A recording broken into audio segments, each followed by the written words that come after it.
حکومت نے پیٹرولیم مصنوعات کی قیمتیں آئندہ 15 روز کے لیے برقرار رکھنے کا فیصلہ کیا ہے۔ وزیر خزانہ اسحاق ڈار کا کہنا ہے کہ اوگرا نے سمری میں پیٹرول کی قیمت میں معمولی کمی کی سفارش کی تھی۔ وفاقی وزیر خزانہ اسحاق ڈار نے پیٹرولیم مصنوعات کی قیمتیں 29 اکتوبر 2022 تک برقرار رکھنے کا اعلان کر دیا۔ انہوں نے کہا کہ 29 اکتوبر تک تمام پیٹرولیم مصنوعات کی قیمت برقرار رہیں گی۔ اوگرا کی سمری واشنگٹن میں مجھے پہنچائی گئی، جس میں پیٹرول کی قیمت میں معمولی کمی کی سفارش کی گئی تھی۔ انہوں نے مزید کہا کہ سمری میں ڈیزل، مٹی کے تیل اور لائٹ ڈیزل کی قیمت بڑھانے کا ذکر تھا۔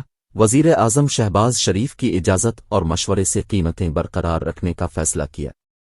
پیٹرول 224.80، ڈیزل 235.30، مٹی کا تیل 191.83 اور لائٹ ڈیزل 186.50 روپے پر برقرار ہے۔ واضح رہے کہ وفاقی وزیر خزانہ اسحاق ڈار نے رواں ماہ کی 1 تاریخ کو پیٹرولیم مصنوعات کی قیمت میں 12.5 روپے سے زائد کی کمی کی تھی۔